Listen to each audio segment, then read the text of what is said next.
Dear children, last day I taught you history lesson 4, the life in the rural areas. In this chapter also I taught Mahalwari and growth of commercial crops. Now look at the page number 28, causes which led to commercialization of agriculture. Causes which led to commercialization of agriculture में कृषि का व्यापारीकरण का प्रस्ताव कैसे the factor which led to commercialization of agriculture are as follow. First है industrial revolution in England. सबसे मुख्य कारण क्या है? इंग्लैंड में इंडस्ट्रियल औद्योगिक क्रांति, उस क्रांति के फलस्वरूप ये कमर्शलाइजेशन एग्रीकल्चर हुआ। प्लांटेशन एग्रीकल्चर, प्लांटेशन अर्थात पेड़ों को लगाना, चाय की प्लांटेशन, इंडिगो प्लांटेशन, तो इसके आधार पर इसका विकास हुआ। फिर लास्ट है राइज ऑफ असेंटी लैंडलॉर्ड।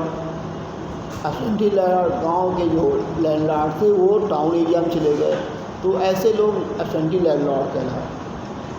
तो result of growth commercial crops and commercialisation of agriculture.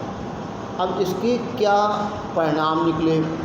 किसके? कमर्शलाइजेशन क्रॉप्स के और फिर कमर्शलाइजेशन ऑफ एग्रीकल्चर, कृषि का व्यापारीकरण। डिस्ट्रप्शन ऑफ रूरल इकोनॉमी, कहते हैं the commercialisation of agriculture prove harmful for the rural economic. Earlier, the Indian villages were self-sufficient.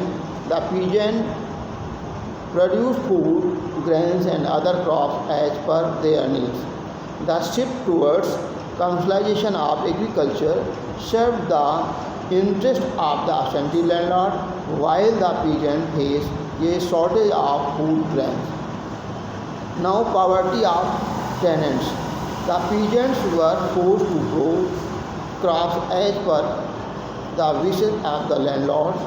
They had borrowed money from moneylenders, which put under the pressure of debt.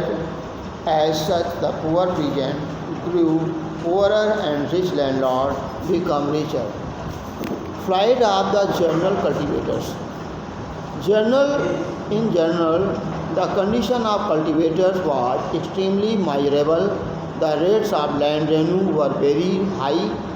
Whenever a peasant failed to pay his land revenue, his land was auctioned off. He had to borrow money from moneylender at the exorbitant rate of interest. The frequent droughts and famines further added to his miseries. Flight of indigo cultivation. Indigo was the cash crop that fetched huge profit to planters. It was one of the most important items of the export of India. It was used as source of dyes needed for cotton, textile and industries of Britain. As the indigo trade flourished, many British entrepreneurs engaged themselves in its plantation.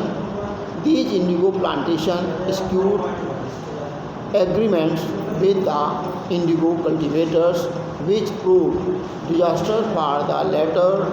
These indigo cultivators then resort to revolt. Peasant revolt. The various genuine laws by the British government hit the peasants the hardest. They were disposed of their land. The Chaur rebellion of Bihar and Bengal broke out in 1796 and continued up to 1816. This widespread rebellion could not be suppressed easily. The rebellion was directed against indigo planters, Jamindar and moneylenders. The Mophal peasants of Malabar North Kerala organized 22 rebellion between 1836 and 1834. Indigo cultivators uprising. One of the greatest movements of modern era was the indigo agitation that engulfed Bengal in 1859-60. The cultivation of indigo was monopoly of European planters. They compelled the peasants to cultivate indigo and subjected them to untold operations such as illegal beating and detention. The anger of the peasant burst forth in 1859 when hundreds of the thousands of the peasants refused to cultivate indigo and resisted the physical brutality and violence of the planters.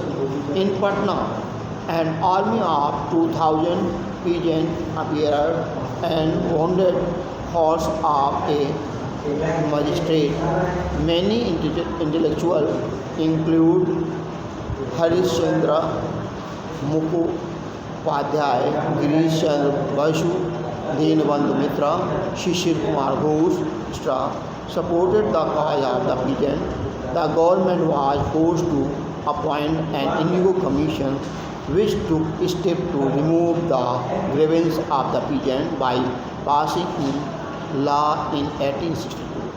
The indigo peasants of Bihar revolted on a large scale in Darbhanga and Champaran in 1866-68. Likewise, the peasants of Jessore in Bengal revolted in 1883 and 1889-90. The indigo crisis continued till the beginning of the 20th century when Gandhiji had to intervene in favor of the indigo cultivators.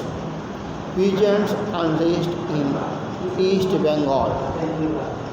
Agrarian unrest broke out in the East Bengal during the 1870s.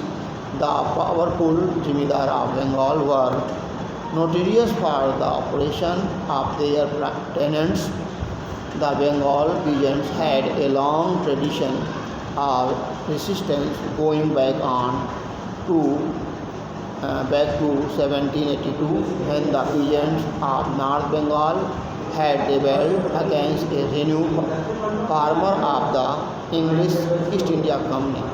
From 1872 to 1876, they untied in no-rent unions and attacked Jimidars and their agents in different parts of East Bengal.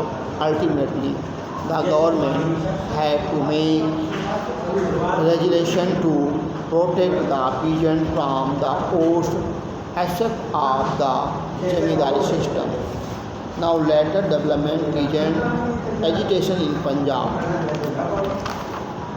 The peasants of Punjab agitated and threatened to rebel so as to prevent the rapid alienation of their lands to the urban moneylenders for failure to pay debts.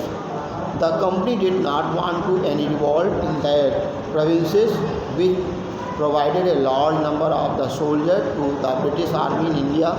In order to protect the peasants of Punjab, the Punjab Land Alienation Act was passed in 19th century as an experiment in measure. Now, next day, thanks.